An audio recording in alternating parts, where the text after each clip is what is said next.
C'est politicien. Donc si tu ne les prêches pas là, ton ministère ne peut pas aller devant. Parce que la Bible déclare, il faut écouter, la paix que nous recherchons dépend du pays où nous sommes. Alors que qui prend décision d'un pays? Si la personne a un cerveau tordu, on doit redresser. Tous les blogueurs que vous voyez là, ce que vous appelez influenceurs là, eux tous ils mangent avec le gouvernement qui est là. Voilà ma main. Si je mens, il ne faut pas y avoir fini le message là. Les plus grands menteurs là, c'est vos blogueurs là. Tous les Mal-Ouest, ils sont dedans. Emmanuel Keïta, tous ceux qui sont dedans, elle fait qu'elle travaille. Elle n'a qu'à montrer son CV. Elle n'a qu'à montrer son CV. Quand tu as une villa de 100 millions, qui a financé? Depuis quand tu as commencé à cotiser, il faut nous montrer. Soit des preuves, on voit. C'est des prostituées, des poclés. À Montchic là, elle connaît ce qui s'est passé dedans. Quand tu as Montchic là, elle connaît ce qui s'est passé. Pourquoi elle est retenue là-bas? Elle fait qu'elle travaille. Quand un jour il y a quelqu'un qui lui a demandé, ma chérie, toi-même tu fais quoi? Vous n'avez pas vu cette parole? On leur donne de l'argent pour vous distraire. On leur donne de l'argent pour vous distraire. Tout ce que vous appelez les buzz là, ils sont à l'origine, le gouvernement à l'origine. Tous les moularis là, c'est eux qui cherchent les gens pour faire ça. C'est pour vous distraire. Au moment où ils sont en train de vous distraire, un mois est fini. Vous remarquez, 12 mois sont finis, une année est finie déjà. À ce moment, l'élection arrive encore, vous distraire encore. Il faut montrer un jour une vidéo sur Facebook ou bien sur YouTube où ils ont coupé tête du jeu, la vidéo encore là. Au moins vous distraire là, ils ont les techniciens, des hackers qui suppriment les choses dans vos vidéos, qui font disparaître vos vidéos. Tout ce qui est preuve, ils font disparaître. Ça c'est un gouvernement qui est là. Ça c'est un gouvernement qui est là comme ça. Tout ce qui est preuve, on fait disparaître. Tout ce qui est preuve, on fait disparaître. Si tu dis la vérité, on bloque ton Facebook. Tout le monde a quatre des moutons dans le pays. Moi, je ne peux jamais être mouton. Je le dis haut et fort. Si vous êtes des moutons, sortez. Sortez, vite. Celui qui est mouton, parmi nous n'a qu'à sortir. Alors, il n'y a pas mouton ici. Donc, monsieur, je ne sais pas, Togo, comment ça s'appelle, Bakongo, on n'est pas des moutons. Nous sommes des intellectuels. Alléluia. Donc, tout à l'heure, je reviens à mon message, mais il fallait que vous vous réveillez. Donc, une fois que tu vois des conneries, des buzz, les conneries, ils font sur TikTok ou bien Facebook, tu arrives, tu regardes, tu balayes ça. Va regarder bonnes choses. Arrêtez de passer votre temps dessus. C'est des gens qui ne sont même pas instruits même. Ils n'ont même pas fini les études. Tous ces blogueurs, ces influenceurs, ils influencent qui? C'est quel métier on appelle influenceur? On a qu'à montrer l'école d'influenceur. Et puis on gagne diplôme influenceur. Des gens qui ne comprennent même pas français, c'est vous, eux, vous regardez. Hein? C'est pas bon. Pourquoi il a dit journée de l'excellence, il n'a pas appelé influenceur là-bas? Il n'a pas dit journée de l'excellence. C'est pas eux on voit tous les jours. Pourquoi il n'a pas appelé un là-bas? Où est l'excellence qui sont là? Des tarés. Moi, je ne suis pas camarade avec un influenceur. Je ne serai pas camarade avec un influenceur. Donc le business qu'ils font là, ils n'ont qu'à arrêter ça. C'est de la pure distraction. Pour endormir votre intelligence. Réveillez-vous les gars. Abonnez-vous sur des pages où les gens font des recherches, où les gens réfléchissent, où les gens disent des bonnes choses. Abonnez-vous sur ces pages. Regardez ce direct, c'est mieux. D'accord? D'accord? Quittez les amusements. C'est de l'amusement. Et tu vois nos jeunes gens sont rentrés dedans. Après, ils ont un téléphone, il y a une caméra dessus.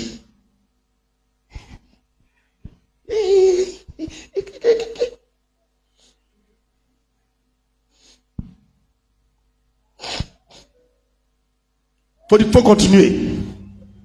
Continue. Depuis, ils font ça là. Depuis, ils font ça là. C'est qui, parmi les influenceurs là, il allait mourir, on n'a pas cotisé. Ils n'ont rien. C'est du tape à l'œil. C'est du tape à l'œil. Voilà une, on dit, on n'a pas payé une maison là. Vous vous rappelez, non? Pourtant, elle a train de dire aux gens, il ne faut pas y voir travailler. La médiocrité là, on n'encourage pas ça. Est-ce que quelqu'un m'a bien entendu? Vous voyez des tarés, ils ont des visages, on dirait des démons échappés de l'enfer. Sur des émissions de télé. Ils sont nus même. Ils ne mettent pas interdit à moins de 8 ans, mais 10 ans, tout le monde regarde. Des gens qui sont à moitié nus, hein. Même des animateurs sont dedans. Tout le monde est devenu bête dans le pays là.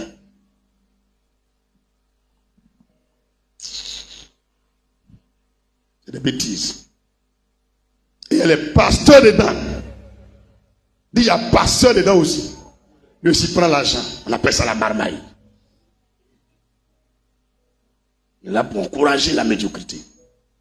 Quand tu vas arriver au ciel, là, voici Jésus, là, tu le connais. Il ne faut pas arrêter tes bêtises, là. Ma fille, il ne faut pas arrêter tes bêtises, là. Tu vois, Jésus est dans l'amusement. Jésus n'est pas dans l'amusement. Un jour, j'ai lu ma Bible, je me dit, il faut renoncer à la distraction. La distraction, c'est la plaie de l'excellence. Un homme qui veut exceller ne joue pas, ne s'amuse pas. Et le temps, on sourit, on rit un peu, mais sois concentré sur la vision.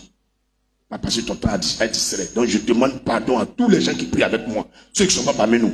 Vous les formez, hommes du dit. Nous, on ne regarde pas influenceurs. Les blogueurs là, on ne les regarde pas. D'accord? D'accord? Conneries comme ça. Bêtises dans le pays. C'est n'importe quoi. Et tu vois la sous-région, ils veulent rentrer dedans aussi. Tu vois les Camerounais veulent rentrer dedans aussi. Les Camerounais, on ne vous a pas connus comme ça. Les Sénégalais ne rentrent pas dedans aussi. Laissez les Ivoiriens, les conneries bêtes, sont en train de les mettre dans la café. Alléluia. Pendant qu'ils sont en train de faire les conneries là, commence à acheter tes terrains. Ne pas à Yamoussoukro, à Boaké, à Azagui, pour acheter tes terrains. 2 millions, 1 million. Garde là. Dans 10 ans, 15 ans là, la vie va arriver dans le coin là.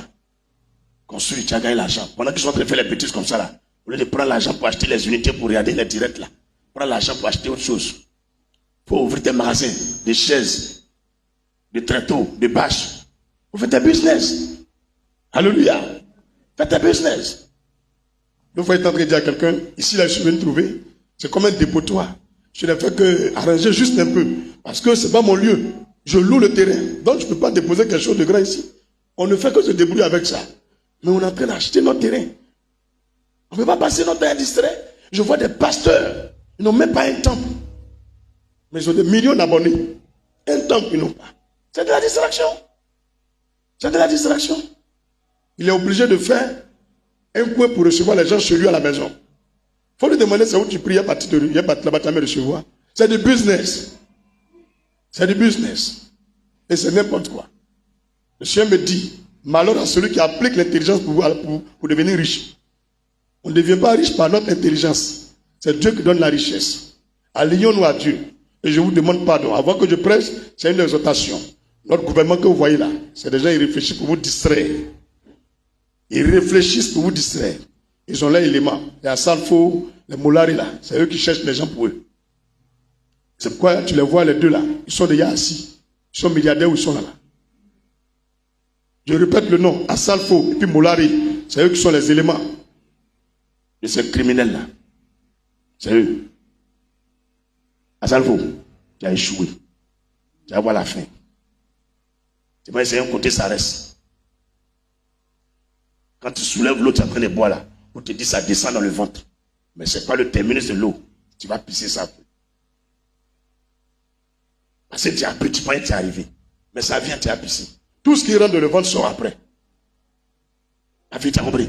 Tout ce qui rentre dans le ventre là, ça sort après. Donc il faut penser où tu peux aller déposer ça. Parce que si on t'empêche de pisser et puis de chier, c'est là que tu vas voir la valeur du jeûne. Que Dieu accorde la sagesse au peuple ivoirien. Quand on parle de réveil là, ce n'est pas une autre génération, c'est nous notre génération. Si tu es vivant, tu fais partie de ceux qui vont réveiller l'Afrique. On a des défis. Moi, toujours je me plaignais. Est-ce que tu avais besoin de mettre un serpent à la tête de la Côte d'Ivoire? Il m'a dit c'est la loi. Quand vous fatiguez les étrangers, quand vous méprisez les étrangers dans votre pays, quand vous maltraitez les étrangers dans votre pays, le Seigneur prend toujours l'étranger pour vous dominer. C'est ce que Dieu m'a dit. Ce qu'il m'a dit. Donc c'est juste un temps. Ça va passer. C'est un temps, ça va passer. C'est un temps. On n'a pas le droit de mépriser les étrangers. Et on avait trop exagéré. Au temps de Bédier, au temps de Guy Robert, au temps de Babo Laurent. On a trop méprisé les étrangers. Jusqu'à même quand quelqu'un dit je suis étranger, on se moque de lui.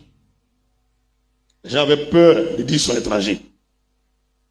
Ivoiriens, là aussi pensez à ça. C'est à cause de ça que tout le monde souffre. Si le président Gbagbo avait écouté ce qu'il disait là, tout ça n'allait pas arriver. Actuellement là, il cherche à reprendre le pouvoir. Mais il a tapé pour tout. Le vieux, quand t'es petit, il faut les former. Vous savez l'onction qu'elle a là. Même dans la politique, il y a l'onction de la politique. Est-ce que vous savez ça? Il y a un don dans la politique. Toi, tu es à côté de quelqu'un qui a été présent une fois pour le servir en fidélité. Il ne faut jamais le déshonorer pour que l'onction qui est sur lui vienne sur toi. Donc, Babo qui est là, parmi tous les gens qui a marché là, il y a un qui a pris l'onction qui est sur lui. C'est quoi vous remarquez, ça ne pique plus. Alléluia. Ado, quand bien même il fait des bêtises, il y a une onction qui est sur lui. Parce que je vous ai dit un jour ici, si je suis en train de mentir, lui-même il sait. Pour voir qu'il est dedans là, à faire des présents là, il y a un pasteur qui est venu dire, au moment où il était découragé, même les marabouts ne croyaient plus. C'est un pasteur qui est parti lui dire que tu seras président. Que tu seras président. Ne t'en fais pas. C'est là il a repris courage. Il est devenu président. Le pasteur est là. Mais il n'écoute plus le pasteur là. Quand c'est chaud, il essaie de l'écouter. Il blabla un peu. Mais le jour, il finit de gâter et puis après il écoute. Donc ça veut dire qu'il n'écoute plus le pasteur. Mais le pasteur là, c'est pas un imam qui lui a dit qu'il sera présent. Eux-mêmes s'étaient découragés, ils ne croyaient plus. Chacun se cherchait. C'est un pasteur, un chrétien, qui lui a dit. Donc c'est pour vous dire que, qu'il soit bon, qu'il soit mauvais, tout est le plan de Dieu. Je vous dis en même temps, c'est le plan de Dieu. C'est pour nous briser, afin que nous les Ivoiriens, on soit soudés. Et là, le cas de Yopougon comme ça là, est-ce qu'ils avaient besoin de partir chacun en rang détaché? Hein? C'est pas besoin de partir en rang dispersé. C'est l'union qui fait la force. C'est l'union qui fait la force. Même si on dit les Ivoiriens ne sont pas beaucoup qu'étrangers, beaucoup ici là. Si on s'est unis là, étrangers ne peuvent pas nous dominer.